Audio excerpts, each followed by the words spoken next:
Gente, o assunto agora é sobre isenção de imposto de renda. Vamos direto ao ponto.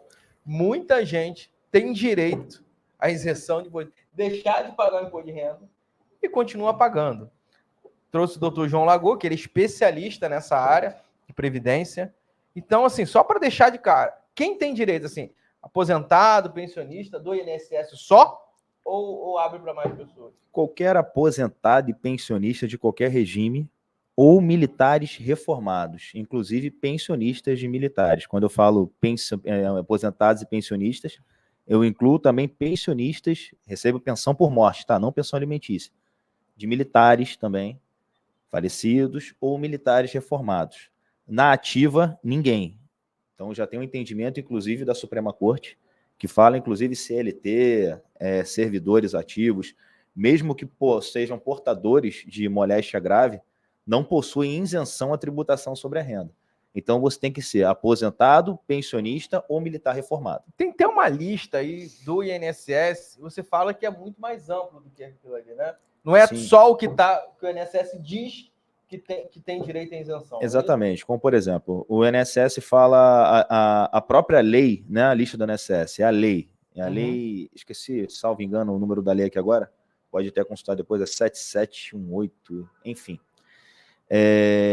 A própria lei fala, por exemplo, em alienação mental. Alienação mental, na verdade, é uma opinião, um gênero, que comporta diversas doenças ali que te dão alienação mental. Demência, esquizofrenia. O próprio TRF1, esses dias, isentou uma pessoa da tributação sobre a renda e ela tinha bipolaridade, diagnosticada com bipolaridade. Isso é muito comum. É muito comum. Então, assim, não é unânime, tá, essa adesão por bipolaridade. Porque alienação mental, a bipolaridade não chega a ser uma alienação mental, né? Mas pessoas com demência, pessoas com esquizofrenia paranoide. Pô, tive uma cliente que teve herpes encefálica. Hoje ela ficou com umas sequelas irreversíveis de demência. Então, assim, são casos bem pontuais. Pessoas com retardos mentais também, problemas de nascença, elas têm essa alienação mental, né? Então, sendo aposentado e pensionista e portador, por exemplo, de uma doença como essa, você provavelmente terá direito à isenção da tributação sobre a renda. Mas hoje, na semana passada, nós falamos sobre os curados de câncer, né? Os curados de câncer também têm direito a permanecer isentos de imposto de renda. Não importa, na verdade, se ela já teve e foi curado. Teve uma vez, é portador. Por quê? A jurisprudência, o próprio judiciário entende que uma vez portador, você permanece. O que a doença fica em você? A doença fica inativa, né? E você pode ter uma recidiva, pode ter algo a qualquer momento. Tanto que quantas pessoas, uma vez diagnosticadas com câncer, e mesmo curadas, o tratamento permanece. Então, o que a jurisprudência entende? Olha só, embora a doença esteja inativa, você permanece isento da tributação sobre a renda, permanentemente. Tem pessoas que têm aquele mito, né? Depois de 5 anos, volta a descontar. Não. Não volta. Não volta, está errado. Se a fonte pagadora voltar a descontar, a fonte pagadora está errada, você pode ajuizar uma demanda e requerer a isenção novamente. E é só sobre a renda também. Por exemplo, tem lá um aluguel, não entra. Não entra. Só da renda ali do... É só sobre os proventos de aposentadoria ou pensão, e no caso dos militares reformados, no valor que ele recebe a título de aposentadoria. Perfeito. Gente, a gente está começando uma série aqui de isenções, depois a gente vai entrar uma série de revisões. Vamos falar sobre, só rapidinho, de cabeça, chuta, quantas revisões tem aí, pronto, assim, tese, existem várias teses, né? Só que muitas revisões que antigamente estavam naquele auge, né? Por exemplo, a revisão do buraco negro, revisão dos tetos, revisão do buraco verde, né? Essas revisões antigamente, a revisão do ORTN, revisão do IRSM, né? Acho que eram 7 ou 8 revisões, 7 ou 8 teses, assim. Mas a maioria dessas revisões já estão prescritas, né? Não cabem mais, né? As revisões que hoje, dessa época, permanecem, são a revisão do buraco negro, que na verdade não se trata de uma revisão, é um reajustamento. Revisão dos tetos inseridos pelas emendas constitucionais 20, 98 e 41 de 2003, que na verdade não é uma revisão, um reajustamento. Revisão do buraco verde, que não é uma revisão, um reajustamento. Essas permanecem, né? Mas hoje, as revisões antigas, que eu vejo que ainda tem muita força, que as pessoas não perdem pelo decurso do prazo, são as revisões para aquelas pessoas que se aposentaram entre outubro de 88 a abril de 1991, né? É o período denominado de buraco negro da Previdência, né? Só que não adianta só você estar dentro desse período. Seu salário de benefício tem que ter sido limitado ao teto da época. Então é outro requisito, ou seja, você tem que sua média aritmética tem que ter rasgado o teto da época para você fazer jus a esse reajustamento. Aí você vai ser contemplado pelos novos tetos inseridos pelas emendas constitucionais 2098 e 41 de 2003. Cara, eu acho que assim, a revisão que mais tem aqui no meu canal, pessoas que têm direito não sabem, é aquela do espécie 32, que se aposentou após a reforma da Previdência, que já estava ali, né, por benefício e por incapacidade ali.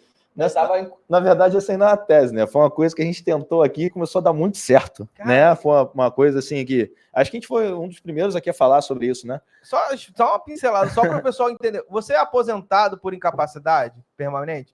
Escuta só, fala para ele. Acho que para todo mundo sabe que essa reforma da Previdência que a gente teve agora em 2019, ela foi muito drástica, né? Ela foi muito maléfica para o aposentado, para o pensionista. O pensionista, então, foi muito grave, mas o pensionista a gente não consegue reverter. Infelizmente, as pessoas... O Lula já falou que vai... o ministro também da Previdência falou que vai mexer nisso aí. Em verdade, o coeficiente da espécie do benefício ele foi alterado. Antigamente, quem recebia pensão, ele pegava exatamente 100% do que o aposentado recebia, ou do que a pessoa falecida faria jus se fosse aposentado. Pegava 100%.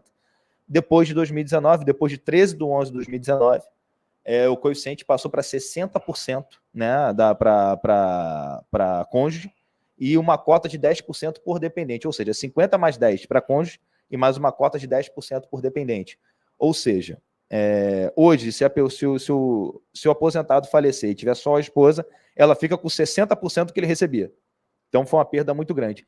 Mas pior do que isso, ao meu ver, foi o caso da aposentadoria por invalidez, que ainda está sendo discutido no Supremo e está sendo discutido também na TNU agora, na Turma Nacional de Uniformização de Jurisprudência, a questão do coeficiente da aposentadoria por invalidez para quem se aposentou ou teve o seu benefício convertido em aposentadoria por invalidez depois de 13 de 11 de 2019. Né? Vamos supor, Felipe, eu comecei a receber auxílio-doença em 2017. O cálculo do auxílio-doença, todo mundo sabe, que é 91% do salário de benefício, né? Ou seja, você recebe 91% do que de fato você deveria receber. Né? Com a reforma da Previdência, antigamente, só complementando, antigamente, antes da reforma, o auxílio-doença era 91%, e caso o seu benefício fosse convertido em aposentadoria por invalidez, você recebia 100% do que você deveria receber, ou seja, você recebia o valor total. Você recebia 91, se aposentou, você passa a receber mais, 100%, né? Então, com a reforma da Previdência em 13 de 11 de 2019, a pessoa que teve seu benefício de auxílio-doença convertido em aposentadoria por invalidez após a reforma, teve um baque muito grande. Porque ao invés de receber 100% a título de aposentadoria, passou a receber 60% a título de aposentadoria. Ou a partir de 60%. Se você tivesse mais de 20 anos de tempo de contribuição, é agregada 2% quando somasse mais um ano a partir de 20 anos. Enfim, mas quem se aposenta por invalidez é muito difícil ter 20 anos de tempo de contribuição. Uhum. Então, a pessoa saía muito prejudicada, ou seja, de 91%, ela começava a receber 60% do que recebia, ou seja, ela tinha uma diminuição de 31% do seu benefício ainda. Então, isso está acontecendo, uma realidade, a pessoa está saindo muito prejudicada, né? E essa nova forma de cálculo está no Supremo Tribunal Federal, onde está sendo discutida a constitucionalidade dessa nova forma de cálculo introduzida pela Emenda Constitucional 103 de 2019, que foi a reforma da Previdência. Porém, a gente começou a tentar algumas coisas, né? E o nome dessa revisão que a gente está falando aqui, na verdade, não se trata de uma revisão propriamente dita, na verdade, é uma retroação da data da DIB, né? O que acontece? Se a gente conseguir reconhecer que no início do seu auxílio-doença, antes da reforma da Previdência, você já estava totalmente, permanentemente incapacitado para qualquer atividade laborativa, a gente consegue retroagir a data do início da sua aposentadoria por invalidez para a data do início do auxílio-doença, fazendo com que você receba 100% do valor da sua aposentadoria. Cara, o pior do que ser pensionista é ser pensionista de espécie 32. Aí aquela conta da Dilma dá certo. Não é 60% de 100%. É 60% de 60%. É absurdo. É absurdo. É uma grande realidade. Porque, vamos supor, muito bem pensado, Felipe. Olha a realidade hoje aqui. Caraca, mano. Vamos supor que eu recebi auxílio-doença antes da reforma da Previdência. R$2.000. R$2.000. Meu benefício foi convertido em aposentadoria por invalidez após a reforma da Previdência. Foi para menos de um salário mínimo já. Foi para menos.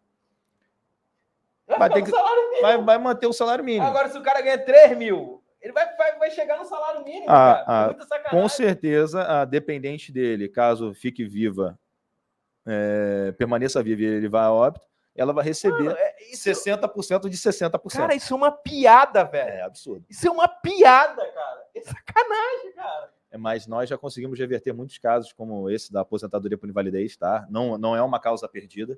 Você que teve seu benefício reduzido após a reforma da Previdência, você pode contar com a gente, com a nossa ajuda aí para tentar reverter essa questão. Tem um telefone, e isso é muito real, porque, poxa, geralmente o cara que se aposenta por invalidez é o cara que sofreu um acidente, tá com alguma doença. E tem bancos, por exemplo, acho que o Banco Safra não faz empréstimo nem para quem tem mais de 60 anos, porque a probabilidade do cara que é espécie 32 de falecer é muito maior do que o cara que se aposentou ali, porque ele tem uma doença. Isso. Então deve vir mais pensionista desse cara. E no momento que a pessoa mais precisa, que tá lá o ente, deixou a esposa sozinha, o ministro falou isso. Não é justo, cara.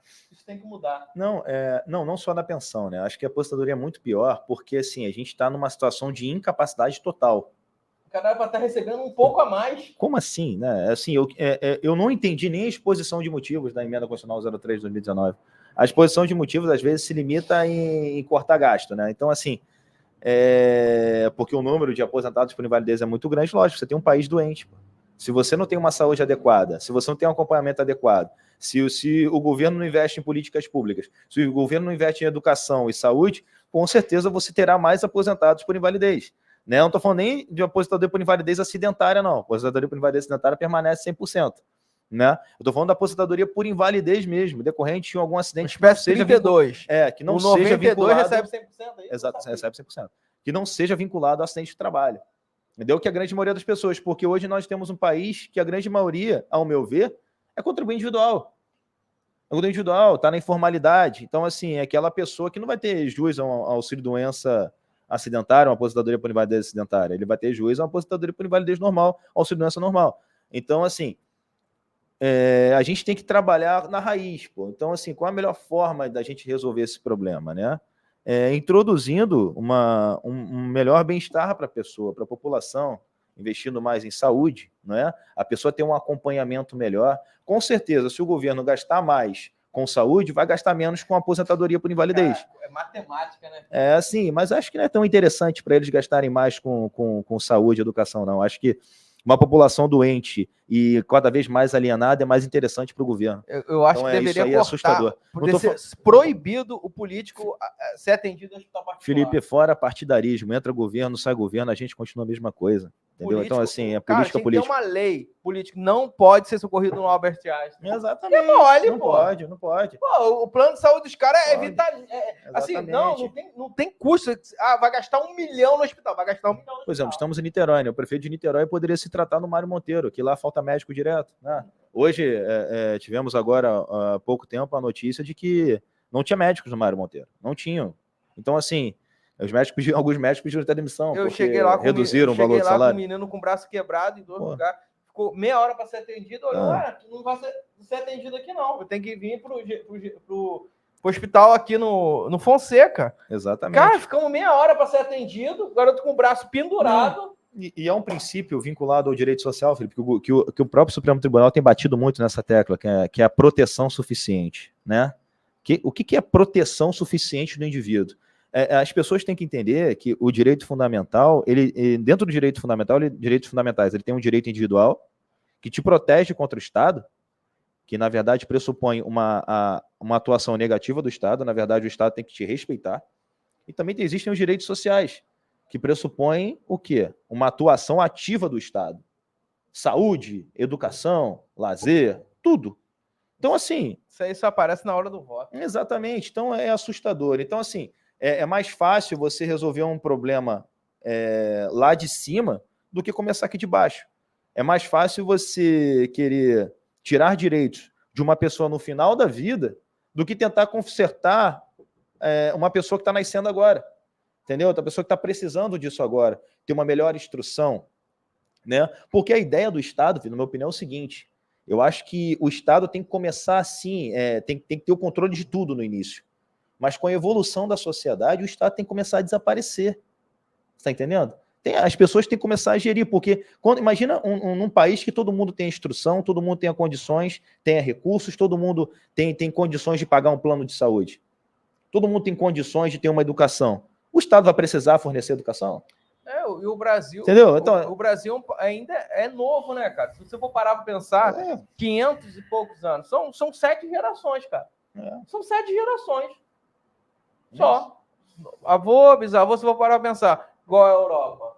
Exatamente. Acho que tem muito que evoluir. Eu acredito muito no Brasil, e porque eu sempre acredito que o melhor está por vir e só está começando. Então acompanha aí, isso aqui ficou longo, né, essa apresentação, mas os próximos vídeos vão ficar mais curtos. Compartilha aí para o máximo de pessoas.